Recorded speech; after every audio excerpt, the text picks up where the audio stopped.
Buenas tardes, amados hermanos y hermanas. De nuevo está con ustedes el hermano Alexander Castellanos, siempre desde la Iglesia de Cristo en la República de El Salvador, transmitiendo a través de Mensaje para Salvación y a través de mi especial programa Cultivando Vidas para Cristo.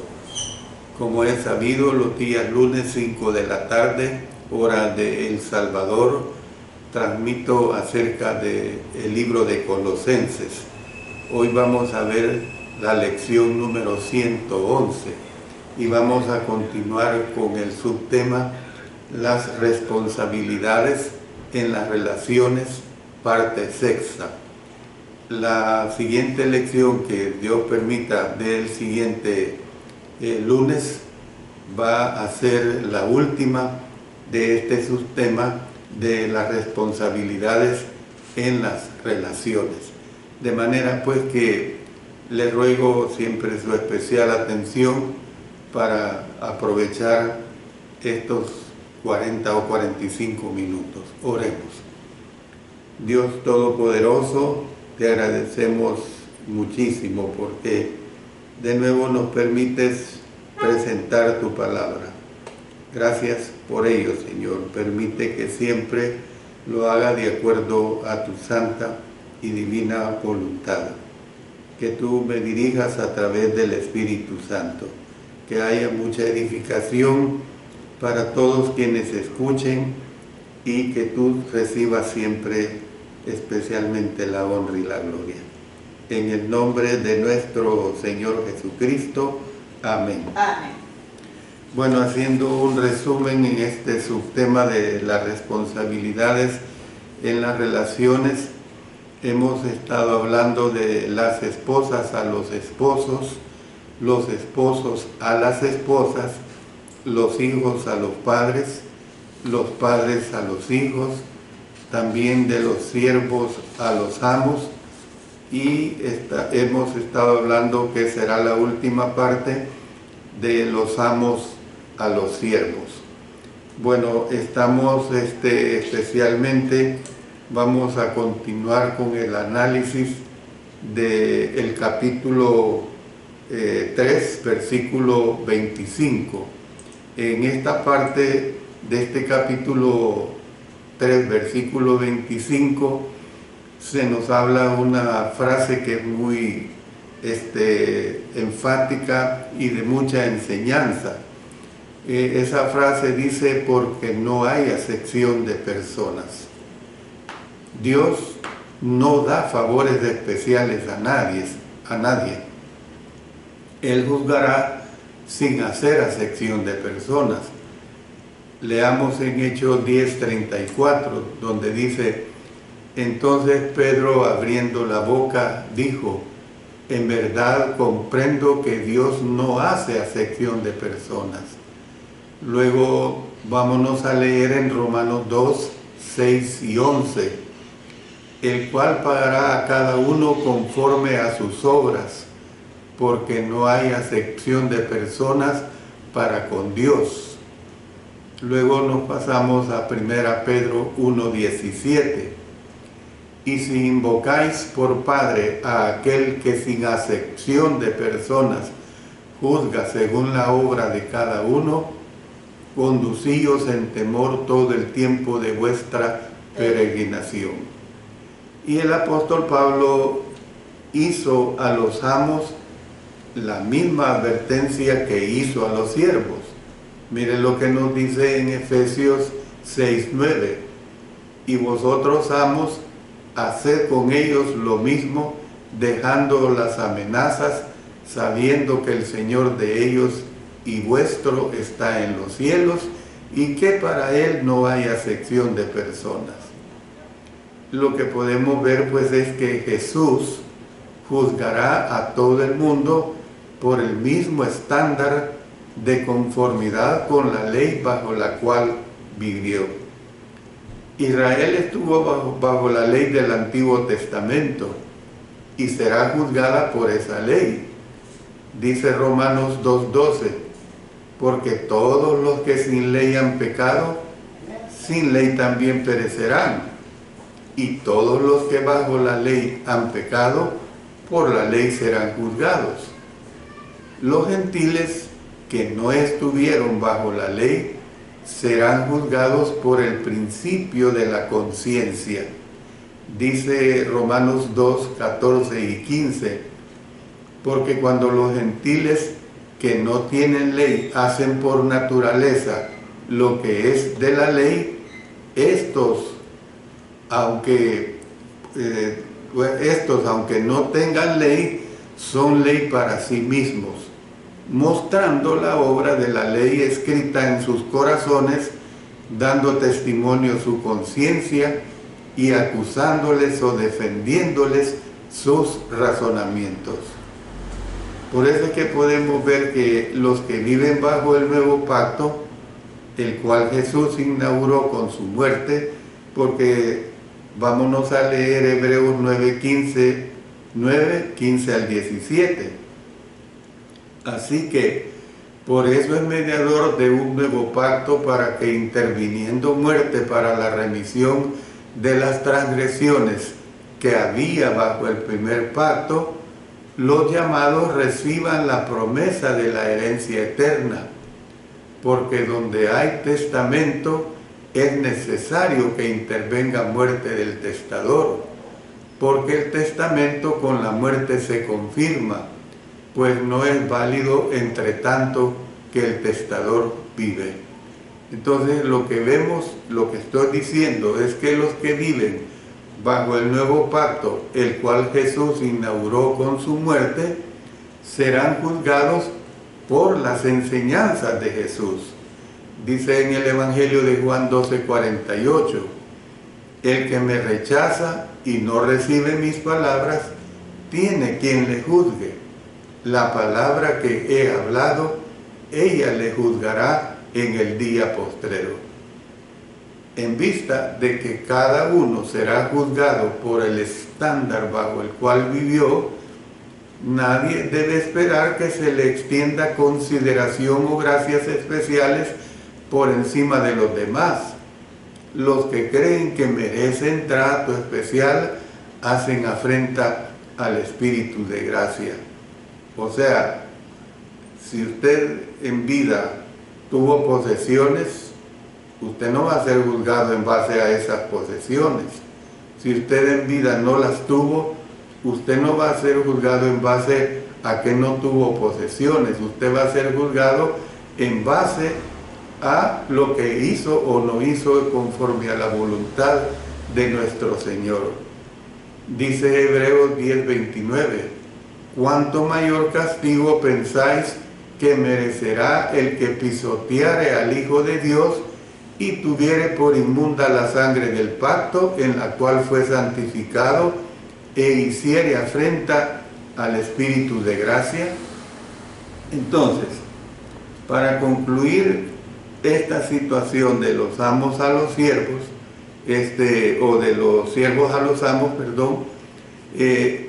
quiero decir lo siguiente. En el día del juicio, el estándar de evaluación no será la reputación ni el estatus de la persona en la comunidad. De nada servirán la apariencia, ni las posesiones, ni las destrezas, ni el estatus económico, ni ninguna otra ventaja personal para persuadir a Dios para que juzgue en favor especial de nadie. Siervos, amos y todas las demás personas se encuentran en igual pie de igualdad a los ojos de Dios. Nadie tiene ventaja sobre nadie, porque Dios trata a todo el mundo del mismo modo. Con esto pues termino esta importante sección que hemos estado estudiando acerca de los amos hacia los siervos, de los siervos hacia los amos. Ahora vamos a ver la sección de los amos a los siervos en Colosenses 4:1. Miren lo que dice acá. Amos, hacer lo que es justo y recto con vuestros siervos, sabiendo que también vosotros tenéis un amo en los cielos. Colosenses 4:1. La palabra griega kurioi, que es la palabra señores, miren lo que dice Colosenses 3:22, siervos, obedeced en todo a vuestros amos terrenales, no sirviendo al ojo como los que quieren agradar a los hombres, sino con corazón sincero, temiendo a Dios. Entonces la palabra griega kuriois, señores, se traduce por amos en el plural, pero es Señor en el singular cuando se refiere a Jesús. Y vamos a ver unos 3-4 versículos donde se usa en el sentido de Señor cuando se refiere a Jesús o al mismo Padre Celestial.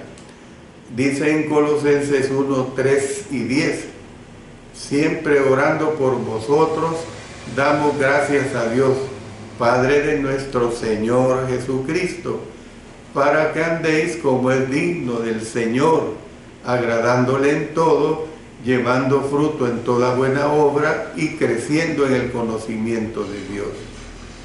Colosenses 2:6, por tanto, de la manera que habéis recibido al Señor Jesucristo, andad en Él. Y ahora vamos a pasar a Colosenses, vamos a leer de Colosenses 6 versículos o 5 versículos. Vamos a leer de Colosenses 3, versículos 13, 17, 18, 20, 23 y 24. Comencemos con el 13.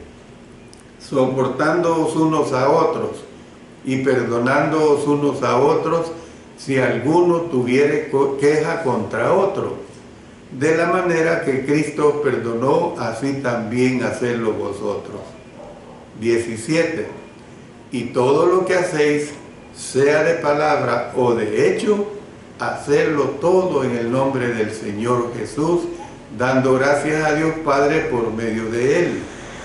Casadas, estad sujetas a vuestros maridos como conviene en el Señor. 20 dice, hijos, obedeced a vuestros padres en todo, porque esto agrada al Señor. 23, y todo lo que hagáis, hacedlo de corazón como para el Señor y no para los hombres. Y el 24 dice, sabiendo que del Señor recibiréis la recompensa de la herencia, porque a Cristo el Señor servís. Y luego también en Colosenses 4, 7 y 17. Todo lo que a mí se refiere, os lo hará saber Tíquico, amado hermano y fiel ministro y consiervo en el Señor. 17. Decida a Arquipo, mira que cumplas el ministerio que recibiste en el Señor. Entonces, ¿qué es lo que vemos? La mayoría de los cristianos primitivos no eran personas acaudaladas y algunos de ellos eran siervos. Por lo tanto, eran relativamente pocos los que habrían tenido siervos. Esta pudo haber sido la razón por la que el apóstol Pablo no se extendió en instrucciones para los dueños de siervos. El siervo tenía dos señores o amos, uno terrenal y el otro celestial. En vista de que a los siervos se les consideraba propiedad del amo, los dueños o capataces de ellos los trataban a veces como animales y no como seres humanos.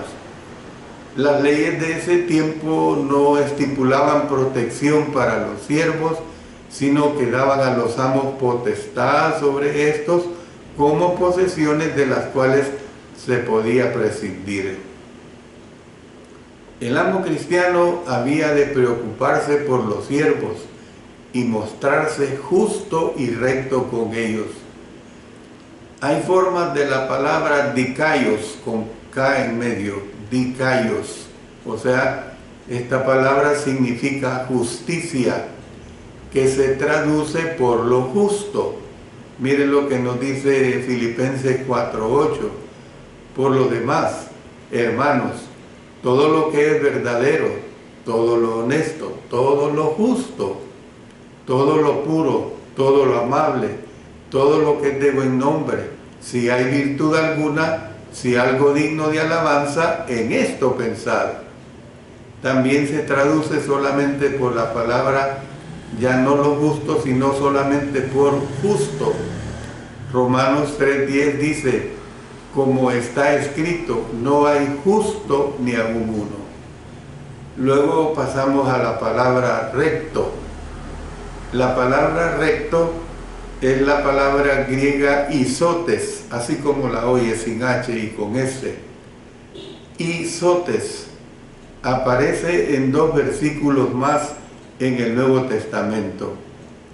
Dice 2 Corintios 8, 13 y 14, porque no digo esto para que haya para otros holgura y para vosotros estrechez, sino para que en este tiempo, con igualdad, la abundancia vuestra supla la escasez de ellos, para que también la abundancia de ellos supla la necesidad vuestra, para que haya igualdad, o sea, rectitud, pues, donde se traduce aquí por igualdad, es decir, en el sentido de mantenerse en equilibrio correcto, o sea, se lo repito, donde se traduce por igualdad en el sentido de mantenerse en equilibrio correcto.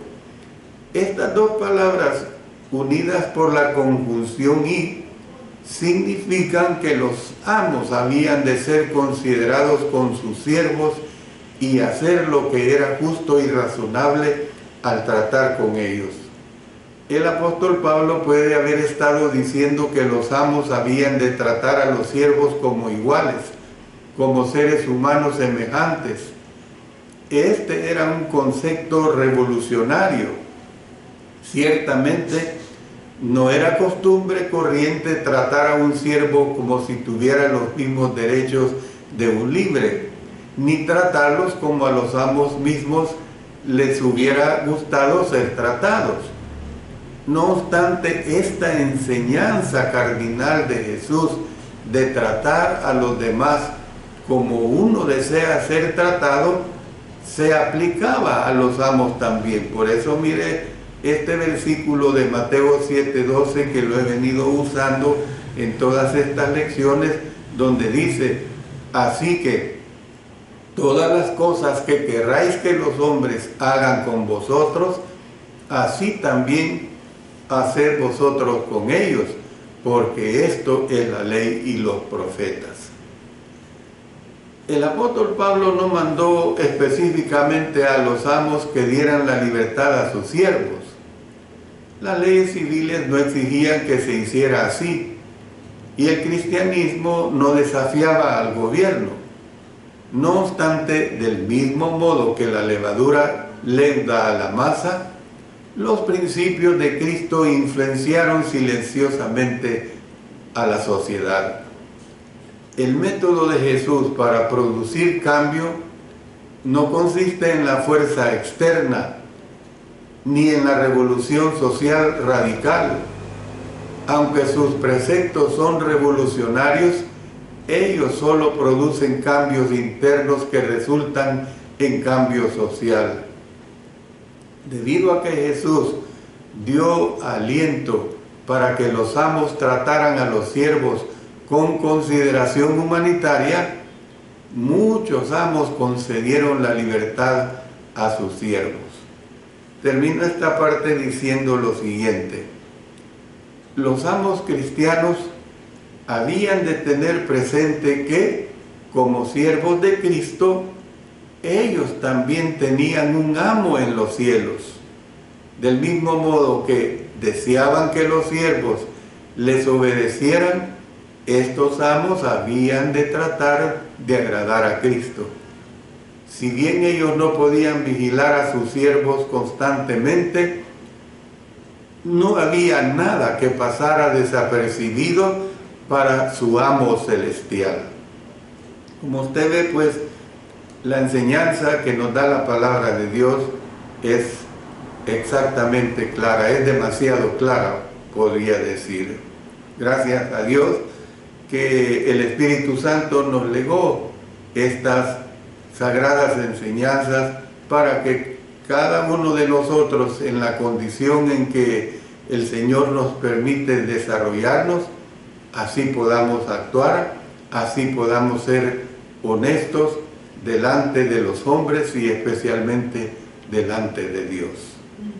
Bueno, voy a pasar a un tema que refuerza todo esto que he venido estudiando, ya no en relación a los amos, sino voy a entrar a un estudio especial. Es decir, profundizar en el estudio, y es una interrogante que les hago. ¿Es la sumisión de las mujeres una cuestión cultural? Se la repito, ¿es la sumisión de las mujeres una cuestión cultural? Yo le digo esto porque en muchos aspectos se ha creído que la sumisión de las mujeres es una cuestión cultural, así han creído en diversas sociedades. Pero bueno, vamos a ver lo que la palabra de Dios dice y vamos a ver las situaciones que influenciaron a estos problemas, que evidentemente si el apóstol Pablo los trató profundamente era porque eran problemas reales. En la relación de las esposas con los esposos, muchos asumen el punto de vista de que ya no se espera que las esposas sean sumisas para con los esposos, porque consideran que Pablo solo estaba aseverando lo que era aceptable en la cultura del siglo I, o que solo estaba corrigiendo abusos de la cultura. No obstante, las instrucciones dadas en las Escrituras a las mujeres no se basaban en la cultura. En relación con la sumisión vista correctamente, no ha de ser rendida a otras personas, sino al Señor. Mírenlo, ya lo hemos estudiado ampliamente, lo que nos dice Colosenses 3:23, y todo lo que hagáis, hacedlo de corazón como para el Señor y no para los hombres. Originalmente lo que esto preveía no era nada menos que ser completamente libre de todo amo humano. Las escrituras se remontan al principio y vamos a leer varias escrituras de las cuales les pido especial atención. Noten las siguientes aseveraciones que nos dan los apóstoles Pablo y Pedro. Vamos a 1 Corintios 11, 3 y luego nos pasamos al 8 y 9. Pero quiero que sepáis que Cristo es la cabeza de todo varón, y el varón es cabeza de la mujer, y Dios la cabeza de Cristo, porque el varón no procede de la mujer, sino la mujer del varón, y tampoco el varón fue creado por causa de la mujer, sino la mujer por causa del varón. Vamos también a 1 Corintios 14, 34. Vuestras mujeres callen en las congregaciones, porque no les es permitido hablar, sino que estén sujetas, como también la ley lo dice. Y luego la cita de 1 Pedro 3:5. Porque así también se ataviaban en otro tiempo aquellas santas mujeres que esperaban en Dios, estando sujetas a sus maridos. El apóstol Pablo apeló al orden que Dios introdujo en su creación al escribir. Miren lo que dice: el varón es cabeza de la mujer procede del varón, la mujer fue creada por causa del varón, las mujeres que estén sujetas, como también la ley lo dice. Y luego Adán fue formado primero, después Eva. Por eso también el apóstol Pedro presentó la conducta de las mujeres piadosas de otro tiempo, como ejemplo para las mujeres cristianas que están tratando de ser aceptables a Dios. Algunos han preguntado, ¿dónde en la ley se dijo a las mujeres que estuvieran sujetas a los hombres? Mire lo que dice 1 Corintios 14:34. Vuestras mujeres callen en las congregaciones, porque no les es permitido hablar, sino que estén sujetas, como también la ley lo dice. Cuando estoy diciendo, algunos han preguntado, ¿dónde en la ley se dijo a las mujeres que estuvieran sujetas a los hombres? Porque han observado que en las leyes y ordenanzas reveladas a Moisés no se encuentra tal aseveración. La siguiente respuesta puede darse a esta pregunta. Jesús a veces usó la palabra ley para referirse a aseveraciones del Antiguo Testamento que no se encontraban en la ley de Moisés. Leamos algunas citas. Mire, vamos a leer al menos 2 salmos. Dice Salmos 82:6. Yo dije, vosotros sois dioses, y todos vosotros hijos del Altísimo. Esta cita es citada por el apóstol Juan en Juan 10:34. Jesús le respondió, ¿no está escrito en vuestra ley? Yo dije, dioses sois. Luego leamos Salmos 35:19. No se alegren de mí los que sin causa son mis enemigos, ni los que me aborrecen sin causa guiñen el ojo. Citada en Juan 15:25. Pero esto es para que se cumpla la palabra que está escrita en su ley, sin causa me aborrecieron. Además, el apóstol Pablo apeló a la ley para sustentar sus enseñanzas en 1 Corintios 14:21. En la ley está escrito, en otras lenguas y con otros labios hablaré a este pueblo, y ni aun así me oirán, dice el Señor. Aunque aquí estaba citando a Isaías 28:11 y 12, porque en lengua de tartamudos y en extraña lengua hablará a este pueblo, a los cuales él dijo, este es el reposo, dar reposo al cansado, y este es el refrigerio, mas no quisieron oír. Este asunto es más puntual en una referencia que hace el apóstol a la ley cuando se refirió a Sara y a Agar en Gálatas 4:21 y 22. Decidme lo que queréis, los que queréis estar bajo la ley. ¿No habéis oído la ley? Porque está escrito que Abraham tuvo 2 hijos, uno de la esclava, el otro de la libre. Es obvio que la referencia que hace el apóstol Pablo a la ley no se restringe a las leyes que Dios dio a Moisés. El apóstol Pablo consideraba que Génesis era parte de la ley en un sentido amplio.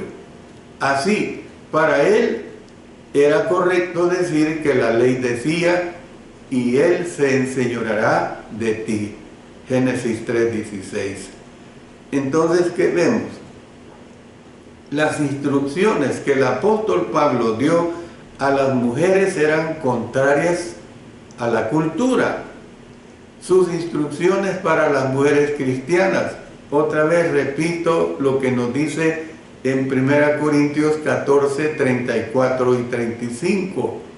Vuestras mujeres callen en las congregaciones, porque no les es permitido hablar, sino que estén sujetas, como también la ley lo dice. Y si quieren aprender algo, pregunten en casa a sus maridos, porque es indecoroso que una mujer hable en las congregaciones. Luego en 1 Timoteo 2:11 y 12, La mujer, dice, aprende en silencio con toda sujeción, porque no permito a la mujer enseñar ni ejercer dominio sobre el hombre, sino estar en silencio. Yo les puedo decir claramente que estas declaraciones del apóstol Pablo no se basaban en las costumbres culturales de las comunidades donde ellas vivían. En la cultura greco-romana, ponga cuidado a lo que voy a decir y lo que voy a usar a continuación. En la cultura greco-romana, las mujeres estaban asumiendo funciones de liderazgo en la sociedad. A continuación, le presento citas que ilustran el estatus de las mujeres en el mundo neotestamentario, y pueda que esto estaba corrompiendo a la iglesia, estaba causando problemas a la iglesia, y por eso el apóstol Pablo, dirigido por el Espíritu Santo, escribió todas estas enseñanzas en relación a las mujeres.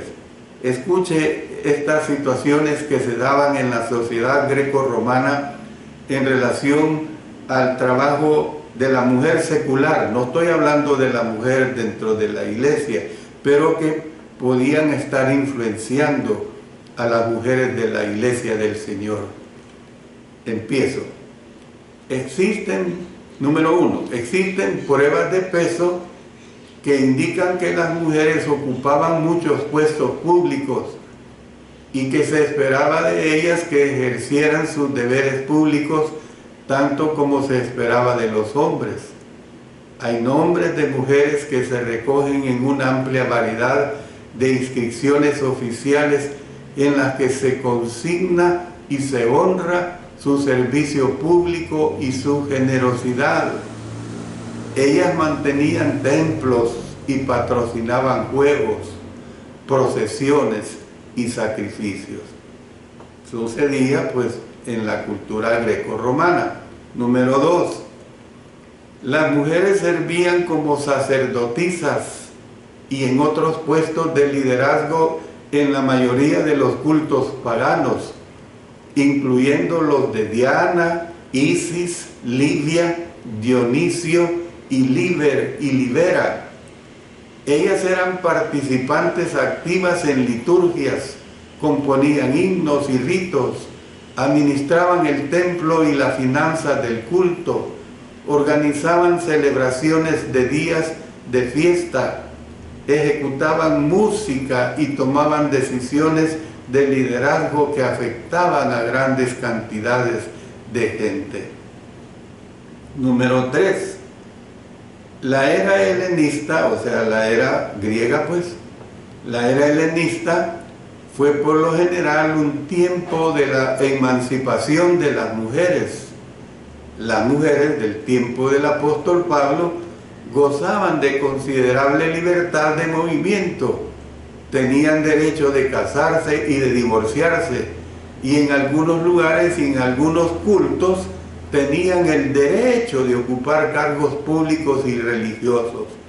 Las mujeres griegas habían abandonado el velo y estaban experimentando con innumerables estilos de peinados. Todo esto pues que le he leído, hermanas y hermanos, era la cultura greco-romana que estaba influenciando en aquellos tiempos. En el libro de Hechos, Lucas consignó actividades realizadas por mujeres, las cuales indican que ellas habían alcanzado prominencia en sus comunidades y que se les permitía ser proactivas con los hombres. Fueron mujeres distinguidas, dice, y hombres principales los que instigaron la persecución del apóstol Pablo y Bernabé en Antioquía de Pisidia. Dice en Hechos 13:50, pero los judíos instigaron a mujeres piadosas y distinguidas y a los principales de la ciudad y levantaron persecución contra Pablo y Bernabé y los expulsaron de sus límites. Y en Tesalónica fueron mujeres nobles las que se hicieron cristianas. Note lo que nos dice Hechos 17:4. Y algunos de ellos creyeron y se juntaron con Pablo y con Silas, y de los griegos piadosos gran número, y mujeres nobles, mire, no pocas, dice, mujeres nobles, no pocas. Entonces, yo voy a terminar diciéndoles lo siguiente, hermanos y hermanas. Aunque la sociedad puede dar a las mujeres funciones no permitidas en las Escrituras, y claro, yo sé que en el mundo secular las mujeres pueden desarrollarse como la sociedad las use. Aunque la sociedad puede dar a las mujeres funciones no permitidas en las Escrituras, las mujeres cristianas no han de seguir las influencias del mundo, es decir, las influencias del mundo para corromper la vida de la iglesia, pues. Mire lo que dice Romanos 12:2, no os conforméis a este siglo, sino transformaos por medio de la renovación de vuestro entendimiento, para que comprobéis cuál sea la buena voluntad de Dios, agradable y perfecta. Termino diciéndoles esto, hermanas y hermanos. La meta de ellas debe ser obedecer los mandamientos de Jesús, aun cuando sus mandamientos sean contrarios a las costumbres culturales dominantes. La mujer no debe preguntar ¿qué espera la sociedad de mí?, sino ¿qué espera Jesús de mí? Amén. Eso es lo que nosotros y debemos de entender en el desarrollo de la iglesia de Cristo, en el desarrollo de la iglesia del Señor. Dios ayude pues a que el mensaje sea recibido con sencillez. En ningún momento estoy hablando con petulancia, en ningún momento estoy hablando con el sentir de ofender ni de dañar. Lo que he hablado es palabra de Dios. Eso es lo que el Señor me manda a presentar. En el siguiente estudio vamos a tener, como ya les anuncié, la última lección, y va a ser la lección de aplicación de estas 6 lecciones que hemos visto en este subtema, las responsabilidades en las relaciones. Yo siempre les invito, amados hermanos y hermanas, a sintonizar los días lunes 5 de la tarde, hora de El Salvador, Mensaje para Salvación, y mi especial programa Cultivando Vidas para Cristo. De tal manera pues que vamos a siempre terminar orando a nuestro Señor, porque se nos impone esta necesidad espiritual. Oremos. Amado Dios, grande eres desde siempre y para siempre. Alabamos tu nombre, que es todopoderoso. Gracias por escucharnos todo momento, especialmente cuando nuestros cuerpos están angustiados por las enfermedades, por tribulaciones que nos llegan. Confiamos en que tú eres nuestro auxilio en las tribulaciones, gracias al Señor Jesucristo. Oramos por nuestra hermana Alicia Ramírez, que está muy mal de un dolor en todo su cuerpo. Pedimos que la socorra, Señor. Por nuestro hermano Héctor Cortés, que padece de mieloma múltiple, socórrele en la ayuda económica que necesita para su tratamiento. Bendice a toda su familia. Oramos por la hermana Marina Chávez de San Miguel, por la hermana Francisca Ayala, por la hermana Eugenia Ayala, por la hermana Ada Angulo, Miriam Angulo, Rosa Angulo, por el hermano José Abilio Hernández y Jovelia de Hernández, por nuestro hermano Mauricio Sosa, el hermano Alfredo Cardosa Valenzuela, por el hermano Mario Cruz Lara Hernández, por teléfono agradeciendo porque ya salió del hospital, Oramos por la hermana Eloísa Reyes, por el hermano Saúl Caballero en su obra en Pomacanchi, Perú, por la obra misionera Melgar Azucena en Valledupar, Colombia, por la hermana Gladys Monge que pides por su nieto que se recupere totalmente. También oro por mi salud, por la salud de mi esposa, de mis hijas, de mis nietos, sus esposos, por nuestras necesidades económicas también. Recordamos, Señor, pues que la oración es poderosa cuando imploramos a Dios con el alma. Gracias, nuestro buen Dios, y lo hacemos todo en el nombre santo y divino de nuestro Señor y Salvador Jesucristo. Amén. Amén.